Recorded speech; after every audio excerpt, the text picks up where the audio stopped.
Hey there, this is Dr. Pam Perry. It's a solo show, just from my heart, nothing scripted, but really, how do you get PR? How do you get into the spotlight?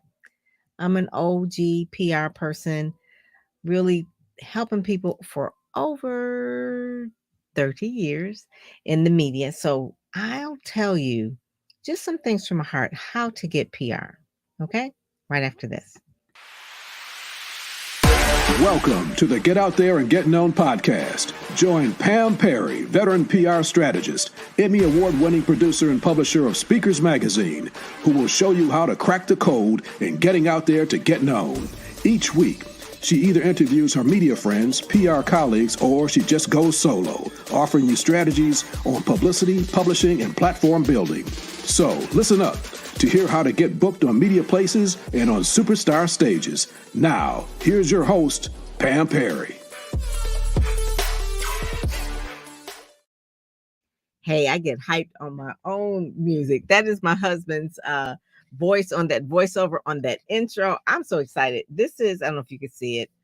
Yeah, it's called Make It Happen. All right. So this is September, strategic September. If you're listening later, strategic September, meaning that October, November, and December are the times when you got to really just make it happen. Okay. So make it happen. This is a calendar of your weekly goals, things that you have to do.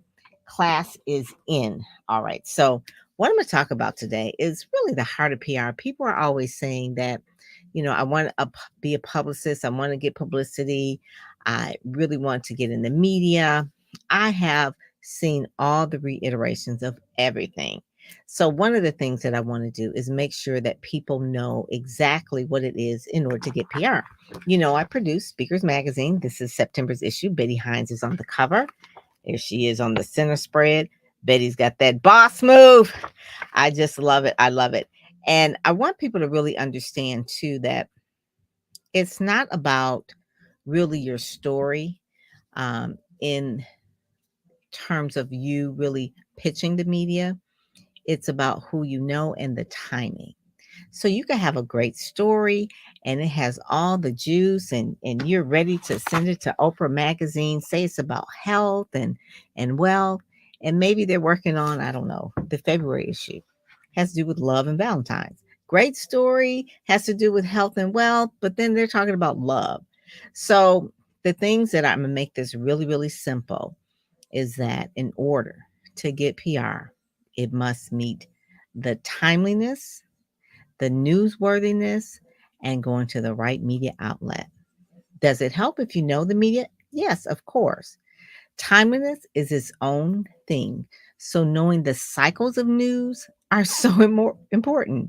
I heard someone say to me, I don't really watch the news. I said, well, baby, you ain't going to get in the news if you don't watch the news. How are you going to know what they're talking about?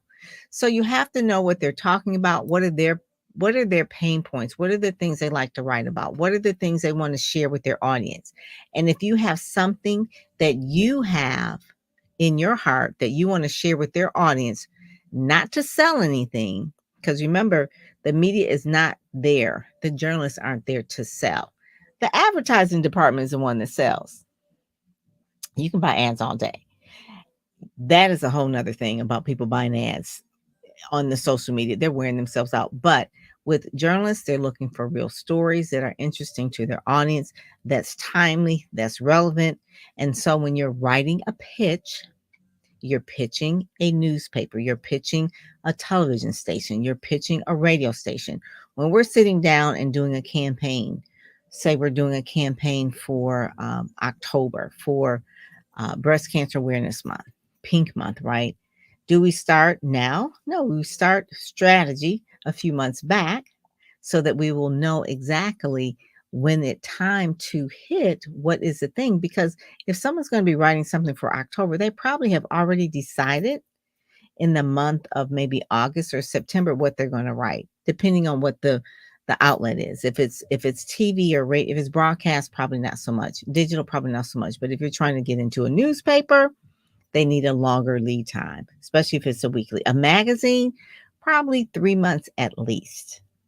I've been doing this for so long, and I find that the biggest thing that people have done wrong in PR is the timing. So they're all in a hurry. I've got this event. I need PR. I've got this book. It comes out in 2 weeks. I need PR. Or a month. I need PR. Or, I have, whatever it is, they have this thing where they're calling a publicist like it's a fire drill. Seriously. I have someone that will call me that have a big event they've been planning all year. And then they call the publicist 3 weeks before to help them get people in the door. But you've been planning this for a year. So just as much care and effort it takes in planning the event, the actual experience the day of, that's what the journalist would like, so that you can work with the journalist in terms of really crafting a good story, getting the right sources, timeliness. The journalist is not sitting at their desk 24/7 saying, oh, you know what? I wonder if I can get someone to talk to me today. No, they're planning all out. They have to plan. Their bosses are looking at them. It's like, where's your stories? What are you logging in? I had a interview the last week with Sherry with Reagan Communications, PR Daily. She does something daily. So does she need to have content daily that she just wakes up and rolls up out of bed and say, oh, what am I going to write about? No, it's planned out. The same thing with, it looks easy. It looks easy, like, oh, I can get in this magazine. Oh, I can get in this magazine. It's planned. This right here, our October issue is closing. So if you want to get in there on the 15th, which is 2 days from now, it's gone. All right. So now you've got to wait till November. So the main thing I'm just saying is really have a plan. Have a plan. Can you see that? Have a plan. Make it happen. It is not hard. It is really simple. It is, there you go. Simple. See how I'm matching with that? It's really simple. What is hard for people to really focus, be strategic. So let's look at a campaign. If you have a campaign, so someone who has a book and they know their book is coming out in October, and they also have an event in October. So both of those things, they're coming out. There you go. Michelle McKinney Hammett does it right, has over 40 books. She's been promoting this for 6 months. She's been writing the book for a long time, but now the book is called her theme for her conference is Shift. The name of the book is How Shift Happens, and make sure I say that right. How Shift Happens. We did an interview about 3 weeks ago. The book dropped yesterday. Yeah, it dropped yesterday. But we did the interview 3 weeks ago. She's been promoting it. How was she promoting? Just for her thing. One is email. She has a list of over 50,000. Now, she's been around for a long time, okay? So she's got over 40 books, and she's been speaking all over the world. Michelle McKinney Hammett, she's on the back of Speakers Magazine. She's been doing social media, but she's also had traditional media. She's done podcasts. That's fine. That's new media. Digital media, she's done some things online, but television she's done, radio she's done, newspapers and magazines. Michelle I used to write about her often in Gospel Today magazine. We used to place her in Precious Times magazines, all kind of Christian magazines. That's her audience, Christian women, Black women. So where are Black Christian women hanging out in terms of media? You have to then put together that strategy. There's different places where you can find Christian magazines, Black women's Christian magazines, radio, Christian shows, gospel shows, and the more. This is the part I love about PR. There's so much media out there today, but you can't just say, oh, I just only want to get to Oprah, because in the smaller ones are the people that are really what I call like the hyper markets or hyper local markets that really are more sensitive to the message. So with Michelle from Chicago having her event in Chicago, and the same thing with Betty having her event in Minneapolis, where do we want to focus? Yeah, we could focus on all the things, right? We could focus on CNN and all the wider ones, but realistically, the people that are going to come to your conference are either going to be in Chicago, or the people who live in Minneapolis, or the people who know her, which is in her area, the DMV. So you focus on the media. So Betty was on the Fox station in the DMV area, DC area. So she was on there. But also, too, we were doing outreach to the Minneapolis area because it's local. She's bringing in hundreds of women impacting that economy. So that's why I said strategic September. For a lot of times, we're just so busy really looking at all the social media, which is cute. You know, people love social media. You know, they love the TikTok. I love TikTok. I love a good TikTok, Instagram. But when you're looking at what is your real goal, how do you really get people to understand your story?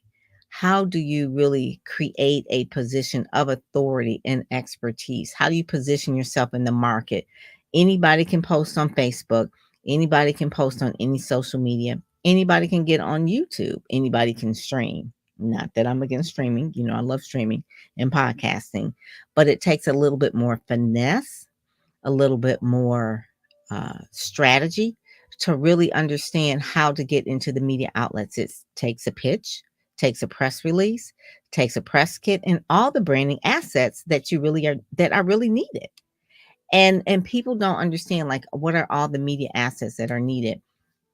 Some of the things, just say for instance, for the book with Michelle, obviously the photo is great and all of that, but you need a kit. And the kit will include the synopsis of the book, maybe a chapter or two of the book, questions for someone who was interviewing her to ask. It will include maybe the table of contents, because more than likely than not, I'm gonna just say this, the interviewer will not have time to read your whole book. So you need to make it as easy for them as possible. And that's really the name of the game for any of this. If you want to get media, really make it easy for them. Don't make it hard. If whoever is going to interview you, make sure you send the materials the way that they ask for it. Send a Word doc bio, send a high resolution photo, send the links to whatever. What I'm finding is that people, either they don't want to pay attention or they don't know how to pay attention. I don't know what the deal is, but the point of it is that the theme of it is people need to follow the instructions and make it really easy for the media. Make it easy for them. Because if you don't make it easy for them, it'll become difficult, and then they'll push away and they'll find someone else. So make their job easier. Your job is to make their job easier. Their job is not to promote your stuff. It's not to sell your conference. It's not to sell your book. It's not to get you speaking gigs. They are there to create an environment for their audience that is interesting, entertaining, enlightening, educating.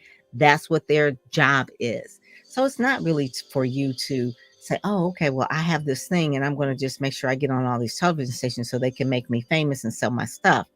Like, again, that is, if you want to sell stuff, that's the advertising department. So you have to come to them different. So writing a pitch, knowing, and this is where the homework comes in. And that's why people hire publicists like me, myself, or other colleagues, publicists, is that we research the outlet, know what kind of things they write about, tailor the pitch to them.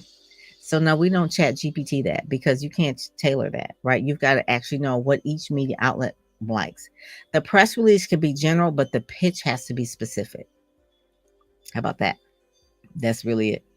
Yes. Hey there. Hey there. Greetings. Greetings. It's not hard. It does take time. And if you don't have time, then you spend the money and have someone else do it. So I say you either have one or two things. If you want something, either you got to spend time to do it yourself, or you have to spend the money to have someone else do it. Now, people love social media because, quote unquote, it's free, but it's really not free, because you're spending your time.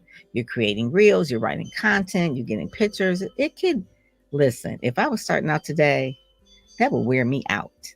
It really would. It would wear me out. I'm like, this is just way too much. I would rather go to the bigger guns, go to the media, go to the magazines. You know, they already have a platform, so you ride on their platform, and then depending on what it is, it positions you in that area, so that if it's Speakers Magazine and you could say, I've been seen in Speakers Magazine, it positions you as a credible speaker. speaking of credibility, that's really what PR is all about. It's a third party endorsement. We can say we're great on all the social media platforms, but when a reporter, a journalist, producer, editor, when they write a story about you, it is their interpretation on their platform about you, just like a review would be on Yelp. Whenever we want to buy something or we want to go to a restaurant, don't we look for the reviews? The same thing. People will Google you and they'll say, well, what has been said about them? Yeah, they can see your website, but they know you wrote your website. So you ain't going to say nothing crazy. They'll go to the media and see what the media has said about you. It's a third party endorsement. Hopefully the story is good. So I'm just saying that. And hopefully the publicist has really pitched it enough so that it is good. Now, sometimes there's some cleanup that needs to be done. And then that's a whole nother thing about crisis communications. But if the information is wrong, you can actually go to that particular outlet and have it changed. But remind you, you don't have control over the media. It is their ball. It is their game. So when you pitch them and they write the story, you can't say, oh, I don't like that. Well, you shouldn't have pitched it because it's their prerogative to write however they want to write it. But it's up to you to provide the information, because if you're not providing information, how are they going to get the right information in the story that you like? So the heart to heart about PR, I've been finding that a lot of people have been saying that they are a publicist. A publicist is someone who more than likely has been trained in public relations, in journalism. They can learn it if they haven't. I mean, one of my mentors, Terry Williams, was not in public relations. He was actually a social worker, but had the best people skills. Love Terry. Her book, if you want to learn about how she made the transition from being a social worker to a publicist of Janet Jackson and Mary J. Blige and anybody famous. I don't even want to name names, but just anybody famous. Terry Williams out of New York. Her book was called The Personal Touch. I'll put in the show notes later, The Personal Touch. But it is a marvelous book. But she could write. So obviously publicists have to know how to write, because they're writing, I call it like the inverted pyramid for a journalist. So we're like writing the story, but we don't own the outlet. We're writing it for the journalist, for them to take it and actually create the story, or a segment for a TV producer. I myself have been a TV producer. Jeff Miller, bless his soul, passed not too long ago, but his show, I was a producer for his show. And so we had to put together segments for the audience. We had a live audience and all of that thing. The show was called Transitions and On the Edge with Jeffrey Miller. Won Emmys for that. Also too with newspapers, timing is everything. There's limited space. That's why a lot of people like to go digital, because there's more space on digital. But if it's finite space in a print publication, they're deadline sensitive, know their deadlines. One of the worst things that you could do is to call a reporter and start just chatting and pitching. You need to ask them, is this a good time? Are you on deadline? Okay. Especially don't call a news desk during the news hour for a news station, TV station, and start pitching your stuff. It's like, don't you know we're on deadline? So anyway, so you've got to know the right timing for that. I've seen the iteration of from faxing to just emailing to putting things on the news wire to inboxing journalists. If I were a journalist today, I would be overwhelmed, because there's so many places where they have to be. They're MMJ, they're multimedia journalists, they're doing all the things. They're DTM, they're doing the most, okay? And it's so funny because people think like, oh, this is so glamorous, they make so much money. Yeah, the higher up you are, but typically when you're pitching the journalists and things like that, the street beat reporters, they're not making a lot of money and they're overwhelmed. I want people to understand the reason why I do this show, get out there, get known. Yes, we do want you to get out there, get known, but I want you to have the basic respect for the journalists, the respect for their time, respect for their craft, for their field. They're not there to be superstars. Most of them are just storytellers. They're very curious people. They're interested in making sure that they're making a change in the world through their voice, telling a story. And most journalists, and I've had a lot of them on this podcast, go back and listen to a few of them from the Washington Post and the different outlets and things like that. Most of them have always done more. Most of them have always wanted to be a journalist ever since they were small. and it's something in them. So they're doing this because they love it. They never rolled out of bed one day and said, oh, I want to be a journalist because I really want to just make someone's famous. Even publicists. For me, when I decided I wanted to be a publicist, it was because I didn't want to make, quote, people famous. I want to help other people tell their stories and let more people know about it. You know how sometimes when you read a book and the book is really good, you know, remember Oprah and her Color Purple story, right? You would buy that book and you share with everybody, right? She's a light bearer. So she's going to share this book, The Color Purple, with everybody. Was she getting paid by it? No. She just loved the book. I was the same way. If it was something that I loved, especially if it was a book, or if I knew someone was a speaker and they had a message that was life transformational, I would share that story. I would share it with other people. So you've got to hear them, you got to read it, you got to hear them, you got to read. And that became my thing. It was like, this is really PR. And so I went to school for journalism, went to Wayne State University in a journalism school, majored in advertising and PR in the journalism school. So when I got out, I worked at the Detroit Free Press, did that for about 7 years. I worked at different agencies. I worked at PR agencies where I worked at Ford and McDonald's. Then I left that and I worked in radio. I worked in TV. It sounds like I'm really old now. I'm dating myself. So I'm like, oh my goodness, how old is she? 63, by the way. And then another time I would just say, okay, now I've done all the media. Now I want to work in nonprofit, because I had started a nonprofit while I was in my 30s called Blacks in Advertising, Radio, and Television. Some people remember that. Some people don't. Yeah, Wayne State. There we go. And it was basically because I wanted Blacks who were in advertising, radio, and television to come together to really make a difference in the industry, because it was very racist. I want to say it's not as racist, but it's still kind of racist. So I was doing DEI work, I guess you would say, back then. They didn't call it back then. But we were giving out scholarships. We did career fairs. That's how I met Terry Williams and all my other mentors like Dr. George Frazier. And so when we did BART, Blacks in Advertising, Radio, and Television, we raised money. We did sponsorships. We did telethons. And I really enjoyed using the influence of the media to make a difference. And I realized that this was a nonprofit. I love nonprofit work. I love using radio, TV, and print to really escalate and elevate the messages. That was my heart. So what did I do? I said, you know what? I got bored with working in the media, and I got a job working at the Salvation Army as a director of public relations for the Salvation Army. Did that for about 7 years. Really learned a lot. I love the human interest stories. Oh my God. They are a life-changing organization. I mean, I could run out every day and find a story to write about. And then I will write about the story, and then I will pitch it to the media. That's what you find a story, pitch it to the media. You'll find the right journalists of what that would help promote that story, whether it was a radio news show, whether it was a talk show, print, magazines. But anyway, finding stories, doing newsletters, doing all the things in communications, because the whole point of doing PR for like a Salvation Army is to tell the story so that people will hear it for the nonprofit, and then they will give money. So the public relations department is in the fundraising, under the fundraising umbrella, because all of that, and no one will give money if you never report out how well they're doing. And how would you report out how well they're doing is to tell the story to the media, and they let your constituents know why they should give to the red kettle at Christmas time and throughout the year. So anyway, so that was the thing. Then eventually moving into my own in 2000, I started Ministry Marketing Solutions. And people don't realize that I really started it because I was the PR director for the Salvation Army.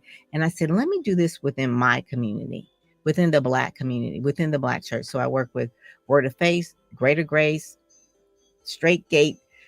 They all kind of rhyme, but all the mega churches in the Detroit area, working with them, helping them ghostwrite books, promote books, you know, their ministries, their events, CTAB, all of the churches, because again, I am trying to share their light to other people. If I'm going to promote things, because I could promote hamburgers, I was working for McDonald's and did promotions for McDonald's in cars, I definitely could promote something that's really life-changing. And so that has been my mission. That's why Speakers Magazine, these people here are life-changing people. They have stories that can change people's lives. And those are the people, actually, I'm going to be interviewing her in about an hour. Dr. Gail James and Casey Bell are people who are life changers. And those are the people that I promote. Actually, my church was named Life Changers as well. So when you're in alignment with your assignment, even though I've been doing this for many, many years, I still love it. I still do it. But PR is something that's in my blood. For people to say, oh, I do PR. And it's like, no, you don't. You just do social media. That's not PR. Or you do PR because you talk a lot. Or I like people. I hear people say, oh, I like people, so I want to do PR. That's not what PR is. You know, it's really being a journalist in the brain, or a producer, having a producer mind or editor's mind, and knowing how to tell that story to the media and pitching it right at the right time to the right people. All right, that's part of my bio there. So PamPerryPR.com. If you want to know about quick media coverage, it's something that's revolutionary that I just started about January. So it's going on about 8 months. But what it is instant PR from the standpoint of where you are. So if you are a person that says, I want to be seen in certain publications, we have a list, because I've been doing this so long, about 50 publications that I have relationships with that I can get you in. Like, you tell me the information, I give it to the outlet, and they will run it. Why? Because one, they trust me, and one, I know how to put the story together for you. Because if you give me junk, it's like, we got to work on this, because they're not going to print junk, right? So we got to work on it, give it to them, they write the story, they run it. And that's what quick media coverage is all about, because so many people are like, I don't know where to go. I don't know what outlet. I have a list of about 50, and it's growing. Primarily, a lot of them are African-American focused. A lot of them are geared towards speakers. A lot of them are geared towards women. So those are the outlets. So if you go to PamPerryPR.com, you'll see that. But just really wanted to say that PR doesn't have to be hard. It can be simple if you're strategic. It can be simple if you're just doing it for the right reasons and having the heart. When you say, oh, I want to be in such and such outlet, why? Why do you want to do that? Oh, I want to tell the story about, have they ever done stories like that? So studying the media so that you can get in the media is really, really key. I did not know that I would speak. I thought I was going to talk for 15 minutes, but you can see I could go on this. So it has been 26.27 minutes, and I'm going to get out of here. Yeah, you can see. Yeah, C-Tab, that was it. Hi, Viola. Yeah. Oh, you loved it. That's it. Jackie, you were part of BART. You remember Blacks in Advertising, Radio, and Television. We were doing the things, and those are the things. You do them because you're passion driven. It's in your heart. You're in alignment. A lot of people say, well, I need to know my purpose. I knew my purpose really, really young. I lived next door to my pastor, and he was a great speaker, Reverend Joseph Jordan. And so I don't know if that was coincidence, if that was God, but I've always loved speakers. And he never did write a book. I always tried to encourage him. He passed a few years ago. But then speakers and authors are the thing. And that's why I do the magazine. That's why I do what I do. If you want to know about PR, you want to get quick media coverage, go to PamPerryPR.com. Hey, there's a Wayne State alumni. Yes. It's a cool school. What I liked about, hey, Stephen. Hey, how you doing? One of the things that I really liked about Wayne State, I had real professors that were journalists, that they worked at DIV, they worked at the NBC affiliates, they worked at the Free Press News. So my first job, even before I got out of school, was from a professor that I had at Wayne State that worked at the Free Press. So I think maybe 6 months before I graduated, I was working at the Detroit Free Press. So a lot of people who were graduating in journalism, they didn't even have a job in journalism. And I was working at the Detroit Free Press, and I stayed there for about 7 years. Really, really loved it. Started at the bottom, and then I went all the way up. And then I was like, I'm bored with this. And then the J-Way happened, all that kind of stuff. But anyway, enough about that. PR is what I do, what I have been doing, what I love to do. Is always changing. The new thing in 2024 is to be more strategic. Don't DTM. Don't be doing the most. Try to do less and be strategic. Stephen knows. We about to teach him. It's Speak, Sell, Shine. We ain't be out here doing all this stuff. It's 2 things that you need to do. And those are the main 2 things that we're going to be teaching at Speak, Sell, Shine. I'm telling you. I'm seeing people out here wearing themselves out. And I'm like, what? Why are you doing all this? Why are you doing the most? So yeah, things have got to change. So if you have any questions, make sure that you go to Pam Perry PR. Later on today, I'll be doing another live with Dr. Gail James. She's an inspirational speaker, author. Her book is dropping today. Well, actually drops on the 15th. So, but she's having all of the things come together. And we'll actually talk about her campaign too, because she was in Courageous Woman magazine and she's in this month's magazine as well. So you can see that strategically, she just can't wake up like one day and say, oh, I want to get in all these things. You got to actually know what you're doing. So yeah, so that's one of the things that I want to really share with people. So with that, I am Pam Perry, and I would love to help you get out there, get known. Go to PamPerryPR.com, and I will see you there. All right, take care. God bless. You've been listening to the Get Out There and Get Known podcast, brought to you by PamPerryPR.com, where you'll get insider tips on how to build your platform, pitch the media, and promote yourself with confidence. Head over to PamPerryPR.com and get the exclusive video training on the 7 must-have marketing materials you need before you pitch in order to be considered in media places or superstar stages. PamPerryPR.com.